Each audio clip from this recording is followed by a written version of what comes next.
Hi soulmates, you're welcome back to my channel. In today's tutorial, I am going to be taking you through the steps of creating this beautiful maxi dress with a back tie. In order to recreate this for yourself, you want to watch this video to the end. Don't forget to like, share and subscribe to our channel. If you have any questions, kindly drop it in the comment section. Let's get straight to this tutorial.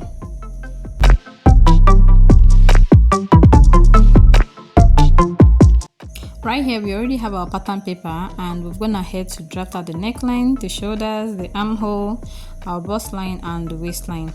So in case you don't know how to draft the basic bodies, we already have a detailed tutorial up on our channel, okay? So kindly watch that. What I'm going to do right now is to start inserting our measurements. First, I went ahead to measure from the shoulder slant to the chest line. Then we're going to be getting the midpoint. Then we're going to mark that midpoint and come in by ½ inch in order to help us get our armhole curve.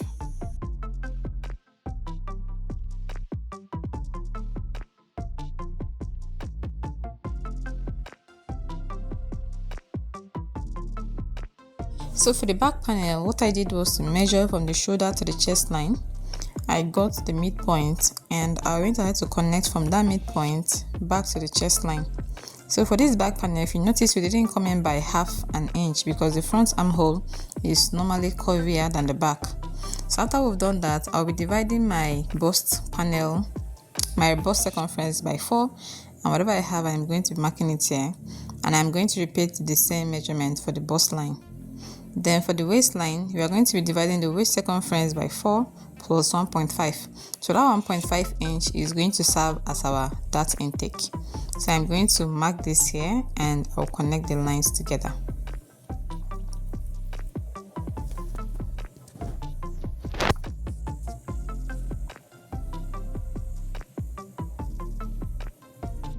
So for the back panel, I went ahead to divide my bust measurement again, divided by 4. I marked it here and repeated the same measurement on the bust area. So for the waistline, I went ahead to divide my waist measurement divided by 4 plus 1 inch for that. Now for this particular style, adding a dart is not really necessary, it's optional, okay? Because it's a tie back, if you don't want to add your dart measurement, just go ahead and measure your waistline divided by 4 only. So I went ahead to put the nipple to nipple line and I'm going to connect this. Then I'll open up my dart by ½ inch on both sides, then connect it back to the bust line.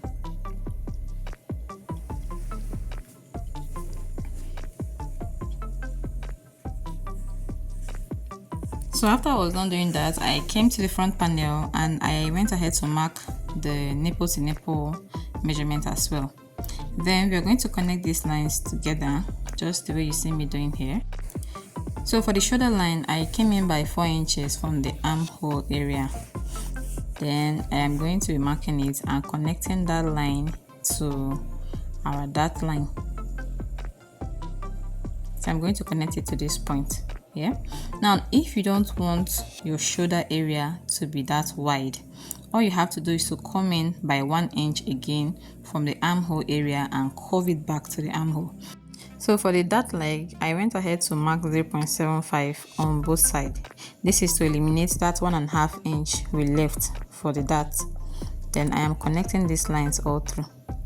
Then once we're done doing this, I went ahead to measure the underbust, the length of our underbust, and what we have is 16 inches. So I am going to be marking 16 inches here and I will rule the lines through.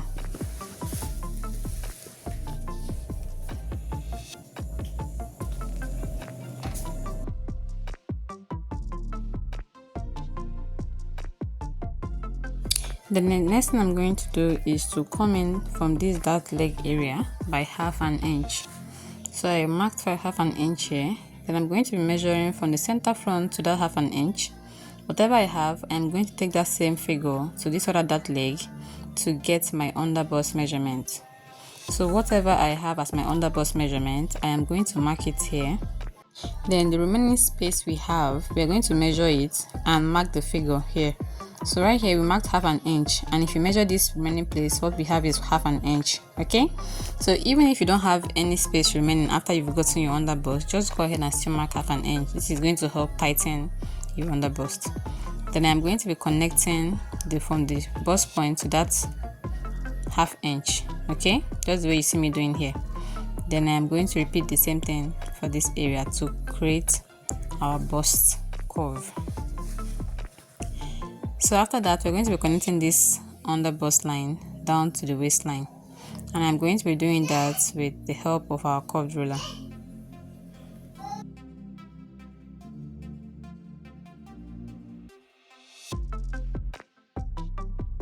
So what we're going to be doing now is to determine the length of our front panel, okay, the neckline.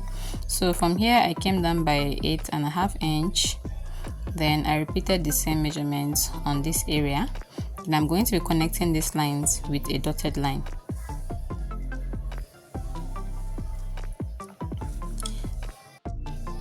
So once we're done doing this is our new shoulder line. I went in by 1/2 inch on both sides. This is going to help us tighten the neckline so it doesn't keep. Then we're going to be connecting this line back to the bust line. Then after that, I am going to rule out my center front neck styling, just like this. Then this other length, this other measurement here, we're going to be connecting it back to this shoulder line here. So let me connect that. Then remember I said at this point, if you don't want your shoulder to be so wide, from the armhole area, come in by 1 inch and curve it back to your armhole area, okay? That way your shoulder line is going to be slimmer instead of being wide. But because my client is on a bigger side, I'm leaving it like that. So what I'm going to do right now is to measure what I have on that shoulder line, and I'm going to mark it here. Then from that area, I am going to use a curved ruler and create my neckline all the way to the bust area. Or you can still decide to come down by 2 inches or 1.5 inches from your back, from your bust measurement, okay, depending on how low you want the back to be. Right now my client doesn't want her back to be really visible, so I'm going to stop around the bust line, okay?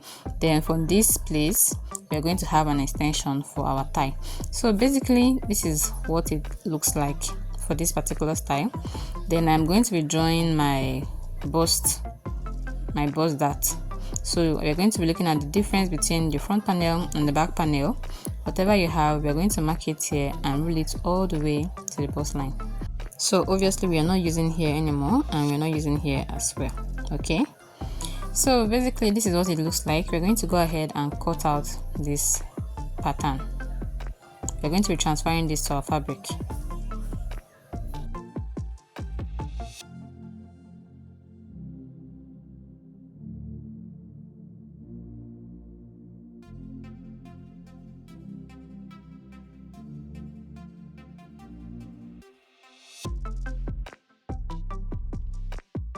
So while cutting, when you get to this area, all you have to do is to close this board dart, just the way you see me doing here, okay? So you want to close it like this. You can use your maxing tape and hold this down. Then I went ahead to reconnect this line because obviously our line is no longer the same, okay? So you want to reconnect this line, then you continue cutting.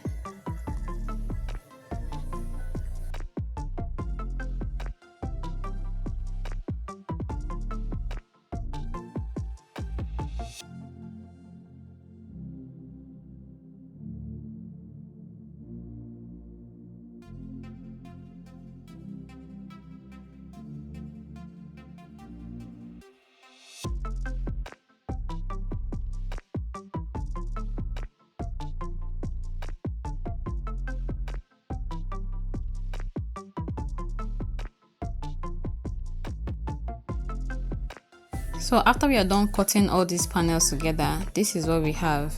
This is the front panel and below is the back panel. So I'm going to be placing this side by side, so you see that the side lines actually align. Can you see this? So if after drafting your pattern and this side line doesn't align, then that means there's a problem. But once it aligns, then that means you're good to go. Now I'm going to take this and I'm going to transfer it to the fabric, then we'll start sewing. So we've gone ahead to cut out the back pattern, and looking at this, you'll see that our fabric is on fold. So this is our fabric and it's on fold. So placing the pattern on this, we're going to go ahead and add the stitching allowance. around the armhole, the neckline, and the hemline. So for here I added 1 inch sewing allowance, the armhole 1/2 inch, the shoulder 1/2 inch, the neckline I added 1/2 inch, then I extended this line all the way. So the length of your rope is totally dependent on you.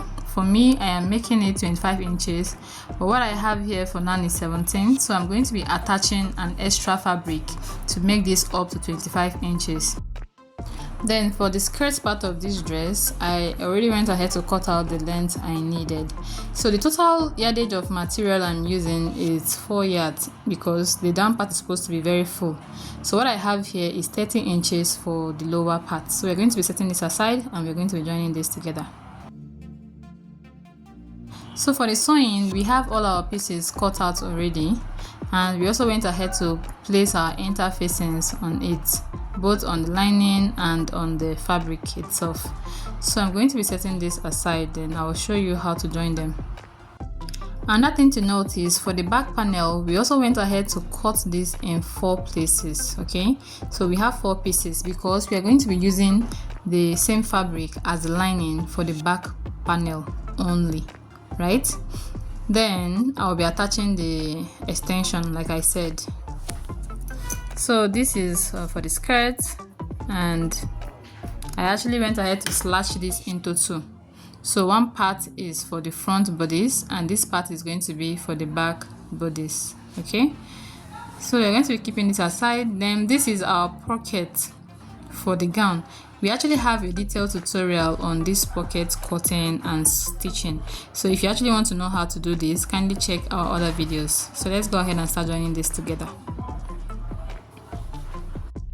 So we are going to be joining the 2 sides of our skirt together and we are going to attach this our pockets. Like I said, if you don't know how to attach this, we have a detailed tutorial up on our channel. For the waistline of the back skirt, we went ahead to fold 1/2 inch. Okay, then what you want to do is to attach your elastic. For this elastic, we divided our waist measurements by 2. Then half of the measurement we removed 6 inches, so that will determine the length of our elastic. Then I will go ahead and attach this. So here, this is what the back looks like, and I am going to be attaching it to the front skirt. Okay, then we're going to fix our pocket. So right now we're going to have to do that. This is my pocket and it's looking very neat, and this is the front panel. We've actually gathered it to get half of our waist circumference. Okay, so you want to run a loose stitch and gather it. While for the back we added an elastic, so we're going to be keeping this aside. So for the joining of the front panel, I'm going to be separating the fabric from the lining, just the way you see me doing. Then I went ahead to place the fabrics together, front facing front. Then I also pinned my underbust together. So from the lower part, you want to join it all the way to this part.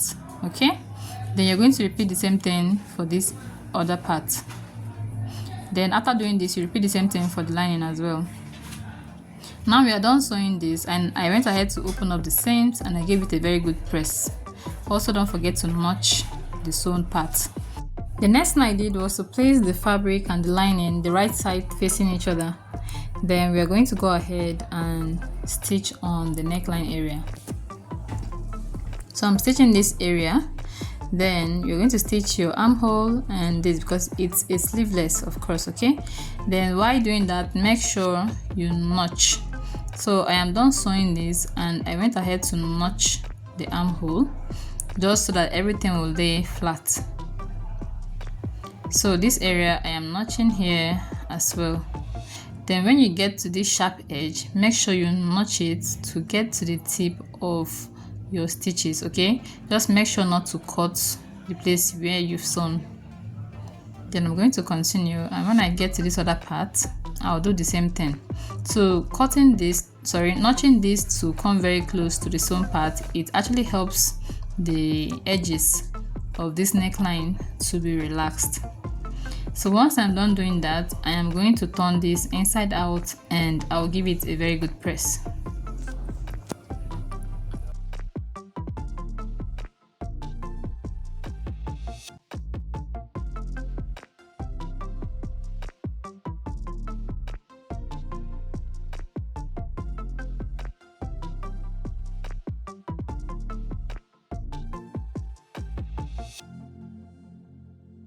So for the back panel, like I mentioned earlier, we are using the same fabric as our lining. So what I'm going to do is to sew the armhole. We're going to stitch on the armhole, okay? Then around this area, all the way here. Then you want to stitch down as well because you want to lock that side. Then all the way to the hem. So the only place you're leaving open is your side seam. That is where we're going to turn it inside out from. So I have gone ahead to stitch all this, and I've done my top stitchings and I've done my ironing, and this is what it looks like. Okay, so this area is where we are going to tie, while these other places remains the same. The next step we're going to do now is to join the shoulders together. Now, because the armholes are fully locked, what we're going to do now is to place this together just like this. Then you want to flip the front panel over, okay, making sure that the back panel, the shoulder, is between the front panel's fabric and the lining. Now I am actually using the front panel because it has a black lining, so I can easily differentiate my left from my right. Okay, so if you do this from the back, you might end up making mistake because both lining and fabric are of the same fabric. So I hope this makes sense. So just the way you see me doing here, I'll take this to the sewing machine and I'm going to stitch the shoulders together. But before doing that, make sure you arrange it just the way I'm doing here to make sure it lays properly. Then I'll repeat the same thing for the other side. So guys, we're going ahead to join this, and this is what our shoulders is looking like. Okay, so after that, we are going to turn this over like this. Then we are going to be joining the side seams together. So this is what I'm going to be doing now. I will flip this over, just the same thing we did for the shoulder. I am flipping it over and I'm going to stitch my sewing allowance. After stitching this sewing allowance, make sure you cut out all the excess threads you have. So if you look at this, you see that the front panel is actually longer than the back. This is going to be the allowance for joining it to the skirt part, right? So we're going to be bringing the skirt part now, and we're going to be joining it to the front part. Now remember, for the skirt part, one side has an elastic while the other side has a gather stitch, right? So this front part is actually going to be joined to the gathered area. So I'm going to go ahead and join this. Make sure you get the midpoint. That way it will be easy for you to sew. It's going to align properly. Then I'll show you the finished work. So guys, this is the finished look, and at the dying moment my client decided to add a slit. So all I did was to slash where she wanted the slit, and I finished it up with a bias tape. So if you actually got value for this video, don't forget to like, share and subscribe to our channel. And in case you have any question in recreating this, kindly ask us in the comment section. We're going to be there to answer all questions. Alright, thank you for watching and see you in the next video. Bye.